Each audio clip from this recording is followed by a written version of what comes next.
Hello friends, स्वागत है आपका मेरे चैनल एजुकेशन विद गौरव में। आपका बहुत बहुत स्वागत है दोस्तों।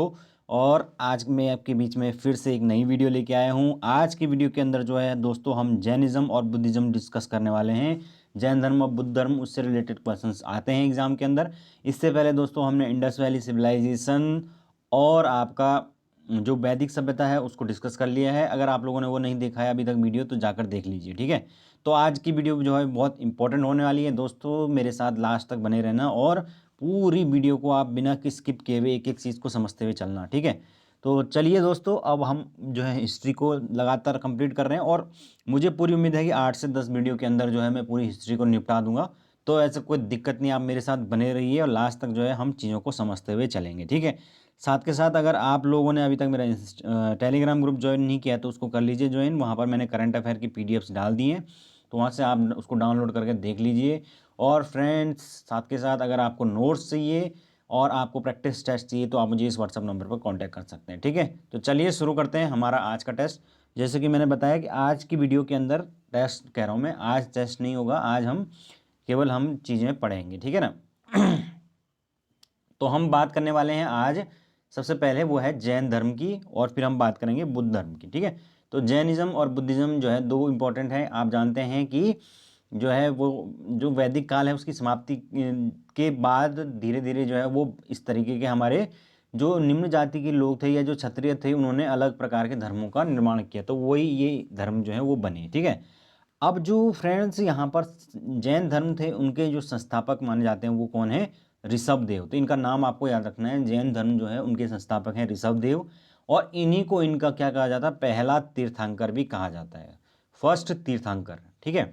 तो तीर्थंकर का मतलब होता है गुरु, ठीक है ना, या अवतार, हम ये कह सकते हैं। जैसे हमारे हिंदुओं में होते हैं ना जगत गुरु, क्या क्या बोलते हैं, तो उसी तरीके की जो है ये जैन में बोला जाता है तीर्थंकर, ठीक है। और दोस्तों, कुल मिलाकर जो कुल तीर्थंकर हुए जैन धर्म में वो हुए कितने? 24 तीर्थंकर कुल हुए हैं अभी तक। और लास्ट जो तीर्थंकर हुए 23 में भी पूछे जाते हैं, तो 23 में भी याद रखना है आपको। 23 में जो तीर्थंकर हुए हैं या 23 में गुरु मान लीजिए, वो हुए हैं पार्श्वनाथ। और उसके बाद जो अंतिम और 24वें गुरु हैं वो हैं महावीर स्वामी, ठीक है ना। तो इस तरीके से ये टोटल हमारे पास इनके 24 जो हैं वो आपके तीर्थंकर हैं, जिसमें आपका पहला, 23वां और 24वां ये आपको याद रखने ही रखने हैं, ठीक है। चलिए आगे चलते हैं। अब हम देखते हैं कि हाँ, इन्हें ही जैन धर्म का वास्तविक संस्थापक माना जाता है। तो जो आप महावीर महावीर हैं, वो उन्हीं को जो है वो जैन धर्म का वास्तविक संस्थापक माना जाता है, ये भी आपको ध्यान में रखना है। अब हम, क्योंकि ये वास्तविक संस्थापक है, तो इनके बारे में थोड़ा सा डिटेल में पढ़ लेते हैं। किनके बारे में? महावीर स्वामी के बारे में। तो फ्रेंड्स, जो महावीर स्वामी हैं उनका जो जन्म हुआ था वो कहाँ पर हुआ था? वैशाली के निकट कुंडग्राम में, ठीक है ना।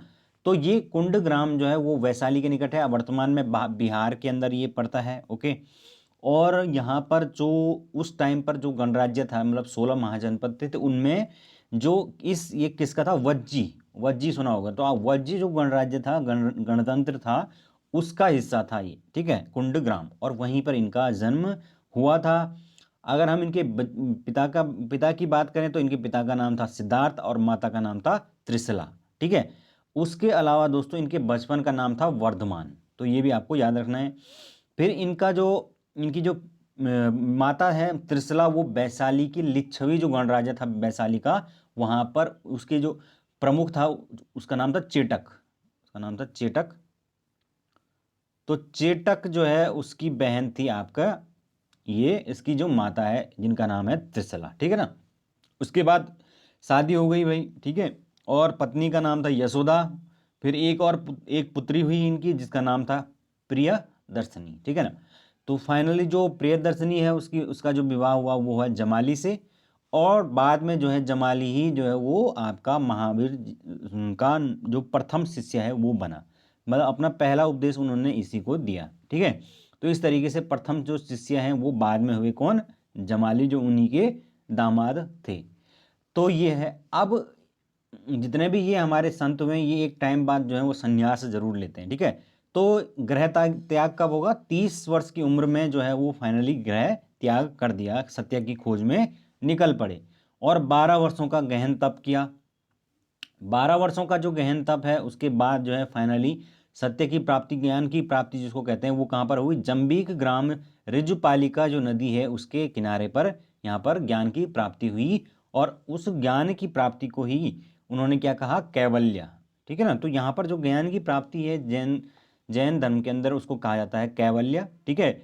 और यहाँ पर ज्ञान की प्राप्ति का मतलब था कि सुख दुख के इस चक्र से बाहर निकल जाना, तो वो आपका ज्ञान की प्राप्ति होती है, मतलब कहा जाता है उसको। फिर फाइनली जो है इसका निर्माण, यानी कि निर्माण बोले तो इनकी मृत्यु। तो ये मृत्यु हुई इनकी आपकी 468 ईस्वी पूर्व में, लगभग 72 ईयर की एज थी इनकी। इस साल में जो है ये मृत्यु के मतलब इनका निर्वाण हुआ। और कहाँ पर हुआ? राजगृह के समीप पावापुरी में। ठीक है। तो फ्रेंड्स राजगृह कौन सी थी? आपका जो मगध गणराज्य था जो कि 16 महाजनपदों में सबसे बड़ा था, तो उस मगध की जो राजधानी थी वो राजगृह थी जो कि पटना के आसपास थी। ठीक है ना। तो यहाँ पर जो है उसके समीप एक पावापुरी नाम की जगह है, वहाँ पर फाइनली इनको निर्वाण की प्राप्ति हुई, यानी कि इन्होंने समाधि ली। ठीक है। तो इस तरीके से ये महावीर जी हो गए। अब हम देखते हैं कि यहाँ पर इनकी जो जैन महासंगति हैं ये पूछी जाती हैं। महासंगति का मतलब जो जैन की जो बड़ी महासभाएं हुई होंगी वो हुई थी। तो मेनली दो सभाएं हैं। प्रथम जैन महासंगति 322 से लेकर 298 ईस्वी पूर्व इनके बीच में हुई। कहाँ पर? पाटलिपुत्र में हुई थी। और इसका नेतृत्व किया था किसने? स्थूलभद्र ने। तो स्थूलभद्र के नेतृत्व में कौन सी जो संगति हुई ये पूछा जाता है। तो पहली बौद्ध संगति, जैन संगति हुई आपका पाटलिपुत्र में स्थूलभद्र के नेतृत्व में। और द्वितीय जैन संगति हुई 512 ईस्वी में, और वो ईस्वी कह रहा हूँ मैं, अच्छा हाँ 512 ईस्वी है, ये सही है। और 512 ईस्वी में हुई यहाँ पर बल्लभी में। और इन किसके नेतृत्व में? देवर्धि क्षमा श्रवण, अजीब सा नाम है इनका, देवर्धि क्षमा श्रवण के नेतृत्व में। ठीक है। और फाइनली इनका जो ये जो महासंगतियाँ होती थी इसमें काम क्या होता था कि लिपि, जो इनका जो बौद्ध धर्म के ग्रंथ थे उनको लिपिबद्ध किया जाता था, उस पर किसके बारे में डिस्कस होता था? जैन धर्म के, सॉरी बौद्ध कह रहा हूँ मैं बार बार। तो इस तरीके से ये आपका जैन धर्म होगा। अब जो जैन धर्म था दोस्तों वो काफ़ी कठोर धर्म माना जाता है। ठीक है ना। कठोर इन द सेंस जो उनके जो क्या बोलते हैं जो पालन है इसका बहुत ज़्यादा कठिन होता है। ठीक है। और फ्रेंड्स यहाँ पर जो इनके शिक्षाएं हैं उसमें भी कुछ खास चीज़ों की बात होगी, जैसे कि त्रिरत्न। तो त्रिरत्न के अंतर्गत जो दोस्तों आता है आपका सम्यक दर्शन, सम्यक ज्ञान और सम्यक आचरण। तो इसके बारे में आपने सुना ही होगा। सम्यक दर्शन बेसिकली क्या था? यहाँ पर उन्होंने बोला कि जो मोक्ष है उसकी प्राप्ति के लिए जो है, या निर्वाण की प्राप्ति के लिए इन तीन त्रिरत्नों का फॉलो करना जरूरी है। और इन त्रिरत्नों में देखिए जो पहला है आपका सम्यक दर्शन, ये था आपका कि जो तीर्थंकर हैं जितने भी वो क्या करें, और उनमें और जो जैन धर्म के जो सिद्धांत हैं उनमें जो है उनका अध्ययन करना, उस दर्शन में विश्वास करना ही क्या है? ये जीवन का मकसद होना चाहिए। फिर सम्यक ज्ञान जो है उसका मतलब है कि जितने भी ये धार्मिक सिद्धांत हैं इनका पूर्णतः से पालन करना और उनको समझना, तो ये सम्यक ज्ञान हो गया। और सम्यक आचरण का मतलब है कि आपका सत्कर्म करने, कल्याणकारी जो कर्म जो दूसरों की कल्याण के लिए हों, इस प्रकार के काम करने हैं। तो ये तीन इनके मुख्य सिद्धांत हैं जिनको त्रिरत्न हमको कहा जाता है। ठीक है। तो ये बात याद रखना आप। ठीक है। और बाकी इसमें एक और चीज़ थी कि क्या थी वो? स्यादवाद। ठीक है। तो स्यादवाद की बात है यहाँ पर, अनेकांतवाद भी उसको कहा जाता है। ठीक है। तो फ्रेंड्स इसमें बेसिकली ये था कि प्रत्येक जो पदार्थ का जो स्वरूप या सत्ता है वो सापेक्षिक है। ठीक है ना। तो कहने का मतलब है वो है भी नहीं है, उसे हम व्यक्त नहीं कर सकते हैं। ठीक है। इस तरीके की बात इन्होंने कह दी। अब इनके जो प्रमुख ग्रंथ हैं वो कौन कौन से हैं जैन के? तो वो है आपके परिशिष्ट पर्व है, आचारांग सूत है, कल्प सूत है, भगवती सूत है और भद्रबाहु चरित्र है। तो ये आपके इनके प्रमुख ग्रंथ हैं। इनका नाम आपको याद रखना है। परिशिष्ट पर्व है, आचारांग सूत्र है, कल्प सूत है, भगवती सूत है और भद्रबाहु चरित्र। इस तरीके से ये अलग अलग इनके ग्रंथ हो गए। ठीक है। बाकी इसका आगे चलकर जो है इनका जो जैन धर्म है उसमें विभाजन भी हुआ। कैसे हुआ? लगभग जो मगध था, मगध मैंने बताया कि जो आपका जो 16 महाजनपद आप पढ़ोगे तो उसमें सबसे बड़ा कौन था? मगध ही था, सबसे शक्तिशाली मगध था। तो मगध में यहाँ पर बेसिकली मगध में ही इनकी मेन वो थी, शाखा थी। अब वहाँ पर जो है 12 वर्षों का लगभग अकाल पड़ गया। तो जो भद्रबाहु थे वो भी एक जैन मतलब संत थे। तो उनके नेतृत्व में जो है वो आपके कुछ जो जैन मुनि थे या जैन जो क्या कह सकते हैं आप उनको जैन गुरु कहेंगे या उनके शिष्य कहेंगे, वो आपका इनके नेतृत्व में चले गए साउथ। साउथ में कहाँ गए ये? श्रवण बेलगोला, श्रवण बेलगोला, ये वर्तमान में कर्नाटक में है, ठीक है ना। अब वो जब कर्नाटक चले गए तो वहाँ पर जो है उनका अलग शाखा एक तरह से बन गई। और जब वो वापस आए तो यहाँ पर आके जो है इन्होंने उनको एक्सेप्ट नहीं किया। यहाँ पे आके उन्होंने कहा कि भाई तुम लोग जो है वहाँ से अपना जो है धर्म को भ्रष्ट करके आए हो, तुमने धर्म का जो है वो कड़ाई से पालन नहीं किया है, ठीक है। तो उसके बाद जो है वो वापस जो है वो दक्षिण में ही चले गए। तो जो दक्षिण में गए तो वो किसके नेतृत्व में थे? वो ऐसे जैन थे दोस्तों जो आपका भद्रबाहु के नेतृत्व, अभी मैंने बताया था ना यहाँ पे भद्रबाहु, तो उनके नेतृत्व में थे, वो दक्षिण चले गए और वो कहलाए आपके दिगंबर। क्योंकि ये दिगंबर जो है दोस्तों ये वस्त्रों का त्याग करते थे, ठीक है। अब जो ये मगध में रहते थे, मगध में रहने वाले जो जैन थे ये आपके श्वेतांबर कहलाए, ठीक है। तो श्वेतांबर का मतलब होता है जो श्वेत कपड़े पहनते हैं, यानी सफेद वस्त्र धारण करते थे, ठीक है। तो इस तरीके से दोस्तों जो जैन मगध में ही रह गए वो आपके श्वेतांबर कहलाए और जो दक्षिण चले गए वो दिगंबर कहलाए। इस तरीके से आगे जाके इनका 2 भागों में विभाजन हो गया और बहुत कड़ाई से इनका जो धर्म था वो पालन होता था। इस वजह से भी ये इनका क्या हुआ, पतन का मार्ग बना, ठीक है ना। तो आगे देख लेते हैं क्या है। वर्ष 1983 ईस्वी में गंग जो शासक रचमल है उसने क्या किया, श्रवण बेलगोला में गोमतेश्वर में बाहुबली, भगवान बाहुबली की एक विशालकाय मूर्ति का निर्माण कराया है जो कि लगभग 18 मीटर ऊंची है। तो ये जो मूर्ति है ये आपने देखी भी होगी, गोमतेश्वर की वो बड़ी सी मूर्ति है, वहाँ पर बाहुबली की मूर्ति है। तो बाहुबली बेसिकली कौन है? ये जो प्रथम जो आपके पार्श्वनाथ हुए हैं तो पार्श्वनाथ के पुत्र थे, ठीक है ना। तो पार्श्वनाथ के पुत्र थे बाहुबली, तो ये आपको याद रखना है। तो फ्रेंड्स ये जो गोमतेश्वर है वहाँ पर ये भगवान बाहुबली की मूर्ति स्थित है 18 फीट ऊंची। उस पर जो है वो घी दूध इस तरीके की चीज़ें जो है वो अनुष्ठान में चढ़ाई जाती हैं। आपने देखा होगा जब वहाँ पर बड़ा सा त्यौहार होता है। तो फ्रेंड्स ये जो बनाई गई है ये आपका गंग शासकों के द्वारा बनाई गई है, रचमल के द्वारा, ओके। और यहाँ पर एक और चीज़ बात याद रखने वाली है कि आखिर जैन जो धर्म है उसका पतन क्यों हुआ, बहुत सिकुड़ के रह गया। तो उसके पतन का कारण था कि कहीं ना कहीं जो उसका धर्म का जो आचरण करना था वो बहुत ज़्यादा कठिन था। वहाँ पर अहिंसा पर बहुत ही ज़्यादा बल दे दिया गया था। दूसरी बात ये था कि वहाँ पर कठोर व्रत और तपस्या का पालन करना पड़ता था। वहाँ पर मतलब एक तरह से इस कठोर नियमों का पालन करना पड़ता था। और बाद में जो है वो हिंदू धर्म जो है वो हावी होने लग गया, तो इस वजह से जैन और बौद्ध धर्म भी धीरे धीरे बौद्ध धर्म का भी विस्तार हुआ। तो इस तरीके से ये जो जैन धर्म है इसका पतन हो गया लगभग, ठीक है। तो ये था हमारा जैन धर्म। आई होप आप लोग समझ गए होंगे जैन धर्म, ठीक है। तो जैन धर्म में आपको जो चीज़ें इंपॉर्टेंट थी वो मैंने सारी की सारी बता दी हैं, ठीक है। अगला देखिए हमारे पास नेक्स्ट है आपका बौद्ध धर्म। तो बौद्ध धर्म भी इंपॉर्टेंट आपका जो धर्म है वो हो जाता है दोस्त। तो इसमें देख लेते हैं जो बौद्ध धर्म है दोस्तों उसका 3 आधार स्तंभ उसके हैं। कौन कौन से 3 आधार स्तंभ है? वो है आपका बुद्ध, धम्म और संघ, ठीक है ना। तो बुद्ध तो इसके संस्थापक हैं, धम्म मतलब उनके उद्देश्य, ठीक है, जिसको कि बाद में अशोक ने भी अपनाया था। आपने देखा, आपने सुना होगा अशोक का धम्म। तो वो धम्म बेसिकली क्या होते थे, वो धार्मिक जो संदेश होते थे, जो भलाई के संदेश होते थे, वो उनके उद्देश्य जितने भी वो धम्म कहलाते हैं। और संघ, संघ जो बौद्ध भिक्षुओं का एक संघ होता है जिसमें कि उनके भिक्षु भिक्षुणी ये सब रहते हैं, तो वो संघ कहलाता है, ठीक है। तो वहाँ पर जो है संघ में बौद्ध धर्म के नियमों का पालन होता है। इस तरीके से बौद्ध धर्म जो है ये 3 बेसिक सिद्धांतों के ऊपर चलता है। आज भी आपने देखा होगा कि जहाँ पर बौद्ध धर्म जो है वो आपका भूटान में या आपके सिक्किम में या कहीं कहीं हमारे इधर भी, तो वहाँ पर देखा आपने मोनेस्ट्री जो होती हैं वहाँ पर किस प्रकार से जो बौद्ध भिक्षु हैं वो निवास करते हैं, ओके। अब आगे देखिए गौतम बुद्ध। गौतम बुद्ध सबसे पहले हम चूंकि जो गौतम बुद्ध हैं वो जो हैं वो बौद्ध धर्म के सबसे प्रमुख जो हैं वो हैं संस्थापक जिनको माना जा सकता है। तो उनका जो जन्म है वो दोस्तों उनके बारे में पढ़ लेते हैं।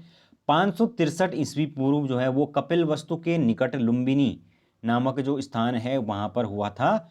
और इसका जो पता है दोस्तों वो कैसे चला, ये आपका अशोक का जो रुमनदेई अभिलेख है, क्योंकि अशोक जो है वो एक उन्होंने बौद्ध धर्म को अपना लिया था। उसके बाद बौद्ध धर्म का उन्होंने प्रचार भी किया, बौद्ध धर्म के ऊपर उन्होंने बहुत सारा मतलब जो एक तरह से राजकीय संरक्षण उसके टाइम में बौद्ध धर्म को प्राप्त हुआ था। तो इस वजह से उन्होंने काफ़ी उसके ऊपर रिसर्च भी करी थी, ठीक है।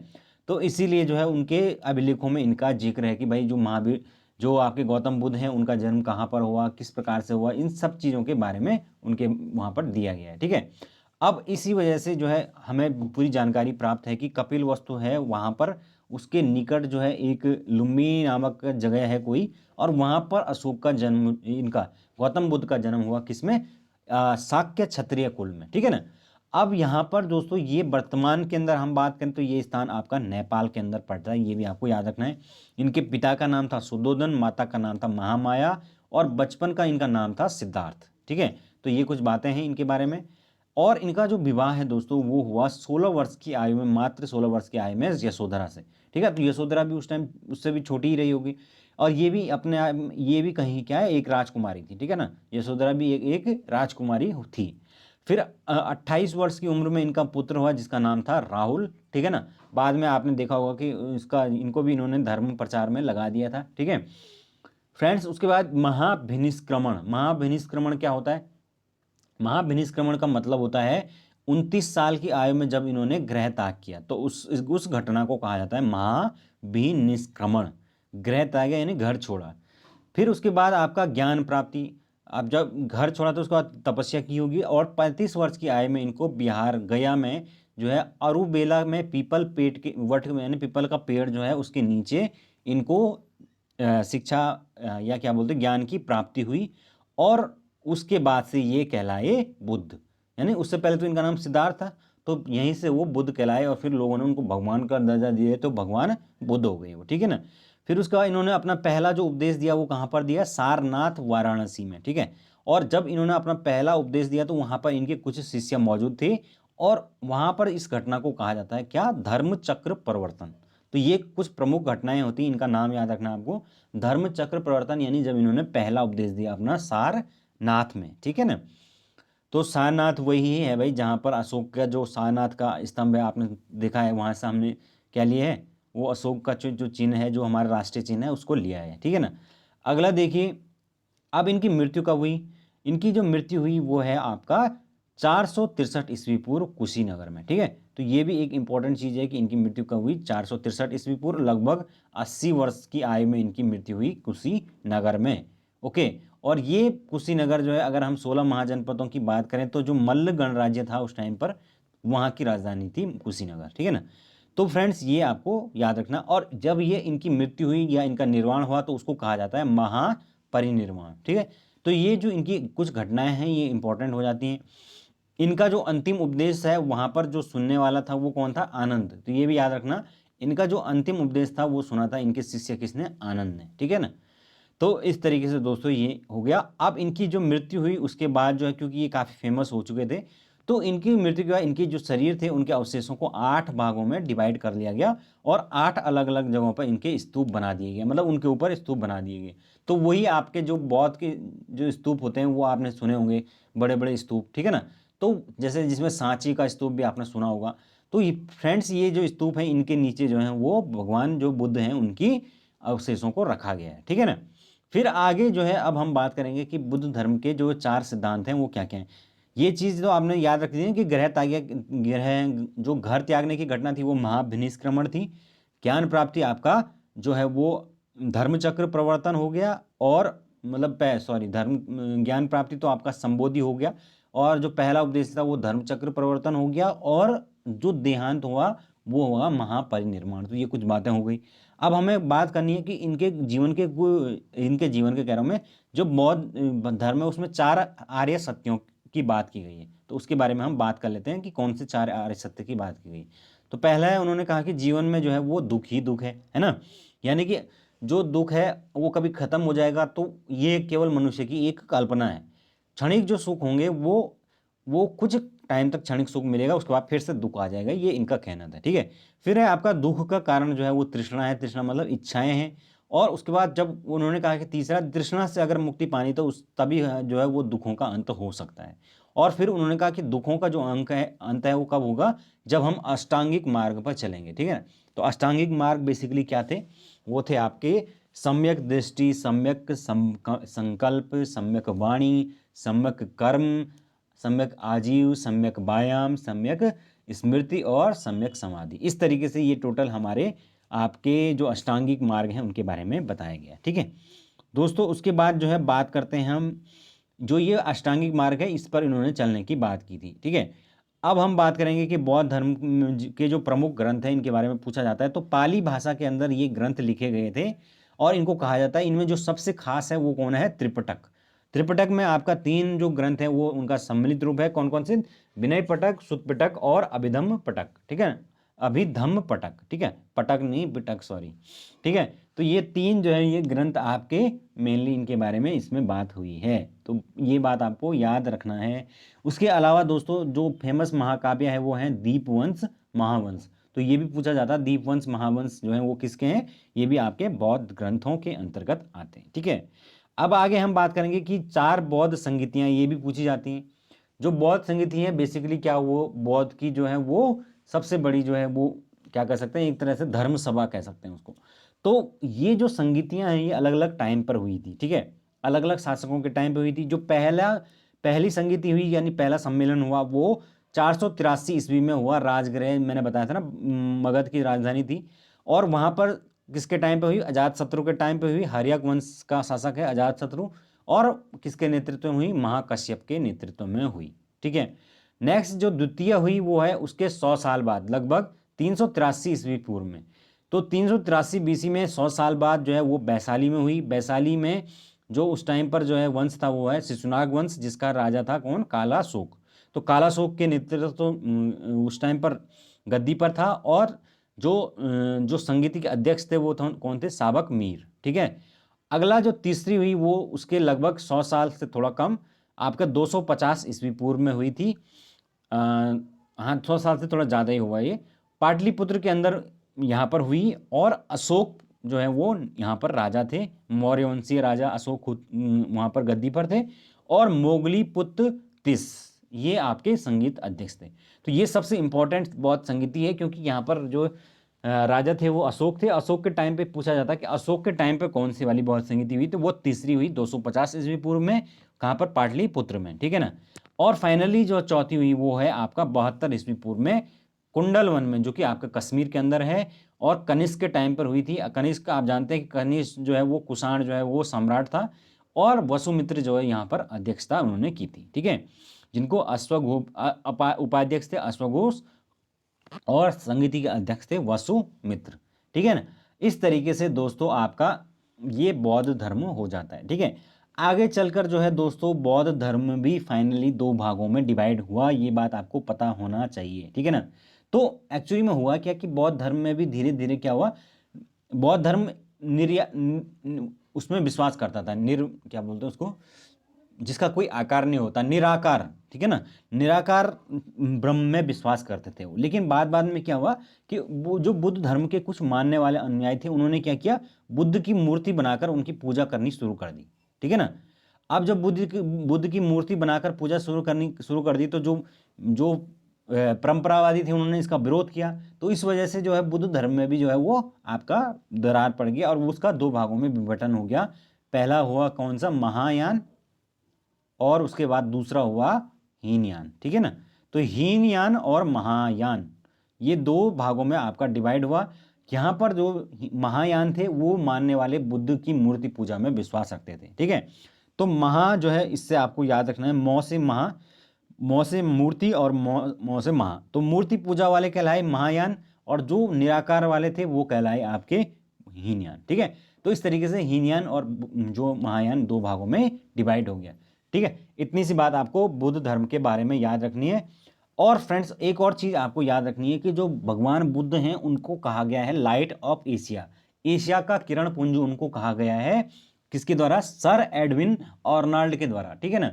ये जो सर एडविन ऑर्नाल्ड थे ये अंग्रेज थे और इनकी लंदन में प्रकाशित बुक हुई थी एक बार। तो उन्होंने इसमें कहा था कि जो भगवान बुद्ध थे वो क्या है, लाइट ऑफ एशिया थे, यानी कि एशिया के किरण पुंज थे। एशिया के अंदर कह सकते हैं कि वो आपका जो पुनर्जागरण है उसमें इनका बहुत बड़ा योगदान है। ठीक है, तो इस तरीके से ये आपका बुद्ध धर्म हो जाता है। ओके, तो फ्रेंड्स आई होप आप लोगों को बुद्ध धर्म जो है वो समझ में आ गया होगा। और फ्रेंड्स यहाँ पर एक और चीज़ आपको याद रखनी है कि 8वीं शताब्दी तक आते आते एक और चीज़ इसमें चली थी, वो है वज्रयान, ठीक है ना। तो क्योंकि ये वज्रयान जो है ये बहुत बाद में आया था, तो इसके बारे में जो है आप अलग से जो है वो देखेंगे, इसका इस वाले एरिया से कोई रिलेशन नहीं है, क्योंकि ये लगभग 8वीं शताब्दी में ये चीज़ चली थी वज्रयान, ठीक है ना। तो फ्रेंड्स ये था हमारा बुद्ध धर्म। अब आगे हम देखेंगे 16 महाजनपद क्या क्या थे, ठीक है ना। तो फ्रेंड्स 16 मैंने बताया ना कि उस टाइम पर जो है वो पूरा का पूरा जो उत्तर भारत था लगभग 16 महाजनपदों में विभाजित था। अब इसका पता कैसे चला? जो बौद्ध धर्म है उसका ग्रंथ है एक अंगुत्तर निकाय, तो अंगुत्तर जो निकाय है, और जैन धर्म जो है उसका ग्रंथ है भगवती सूत्र। तो इन दो ग्रंथों के माध्यम से पता चला कि यहाँ जो उत्तर भारत है वहाँ पूरा का पूरा जो है ये एरिया था, ये 16 जो बड़े बड़े जो है जनपद, यानी कि उनके महाजनपद, यानी कि उनके अलग अलग देश कह सकते हैं उस टाइम पर ये। तो अलग अलग इस प्रकार के महाजनपदों में ये विभाजित था, जिसमें किस प्रकार से ये विभाजित था हम देख लेते हैं। पहला था काशी, ठीक है, जो कि आपके उसकी राजधानी थी वाराणसी, और वर्तमान में भी वो वाराणसी के नाम से ही जाना जाता है। दूसरा था कौशल, कौशल की राजधानी थी श्रावस्ती, और ये वर्तमान में आपके पूर्वी उत्तर प्रदेश में पड़ता है, ठीक है। फिर है आपका अंग, अंग की राजधानी थी चंपा, और ये वर्तमान में आपका भागल और मुंगेर जिले जो बिहार के अंदर हैं वहाँ पर अभी पड़ता है। फिर आपका आता है मगध, तो मगध जो है दोस्तों ये सबसे शक्तिशाली था। अब ये क्यों हुआ सबसे शक्तिशाली, ये मैं पढ़ाऊंगा आपको। इसकी जो राजधानी थी वो गिरिवज्र यानी कि राजगृह, जो कि आपका पटना और बिहार गया वाला जो इलाका है ये इसमें आता है, ठीक है। फिर नेक्स्ट थी वज्जी, तो वज्जी की राजधानी थी मिथिला या वैशाली, और यहाँ पर जो वर्तमान के अंदर ये वैशाली में ही स्थित है बिहार के अंदर, ठीक है। फिर है नेक्स्ट आपका मल्ल, तो मल्ल की राजधानी थी कुशीनगर पावा, जो अभी मैंने बताया भी था आपको। तो कुशीनगर या पावा जिसको कहा जाता है ये मल्ल की राजधानी थी, और वैशाली के ये ठीक दक्षिण में स्थित ये भाग था। फिर आपका चेदी, चेदी की जो राजधानी थी वो थी सुक्तिमती, और यहाँ पर ये बुंदेलखंड वाला जो इलाका है उसके अंदर पड़ता है। फिर नेक्स्ट थे आपके वत्स, तो वत्स था कौशाम्बी, इसकी जो राजधानी थी वो थी कौशाम्बी। कौशाम्बी का जो वर्तमान में स्थान है वो इलाहाबाद के ठीक पास पड़ता है।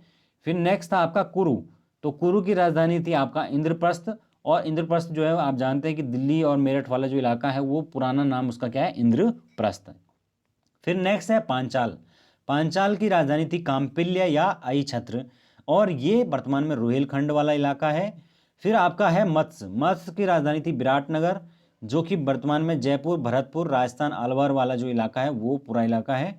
फिर आपका है नेक्स्ट सूरसेन, सूरसेन जो है उसकी राजधानी थी मथुरा, वर्तमान में भी मथुरा के नाम से जाना जाता है। फिर है अस्मक, तो अस्मक जो है उसकी राजधानी थी आपका पोतन या पैठन, जो महाराष्ट्र के पैठन में के पास स्थित है। तो फ्रेंड्स ये जो है एकमात्र ऐसी जगह है जो कि लगभग साउथ में स्थित है, ये आपको याद रखना है। कौन सा? अस्मक, अस्मक जो महाजनपद है वो साउथ के अंदर स्थित है। फिर है अवंती, तो अवंती जो है उसकी राजधानी थी उज्जैनी या महिष्मती जिसको कहा जाता है, और वर्तमान में उज्जैन में स्थित है। फिर है आपके पास गांधार, गांधार की राजधानी थी तक्षशिला, और जो कि वर्तमान में काबुल रावलपिंडी के बीच वाला इलाका है, पाकिस्तान के अंदर पड़ता है, कुछ अफगानिस्तान में पड़ता है। फिर है नेक्स्ट आपका 16वां वो था कम्बोज, जिसकी राजधानी थी लाजपुर, और जो वर्तमान में कश्मीर पुंछ के अंदर पड़ता है। तो इस प्रकार से ये पूरा का पूरा दोस्तों पैन जो इंडिया था उसके अंदर उत्तर भारत वाला पूरा इलाका पूरा का पूरा आपका अफगानिस्तान तक का जो इलाका था ये 16 महाजनपदों के पास के में डिवाइडेड था। और ये कब की बात है? ये 1600 बीसी की बात है, ठीक है ना। 1600 बीसी कह रहा हूँ मैं, 600 बीसी की बात है, लगभग 600 ईस्वी पूर्व में ये जनपद इस प्रकार से विभाजित थे, ठीक है ना। तो इस प्रकार से आपको याद रखना है दोस्तों ये बातें।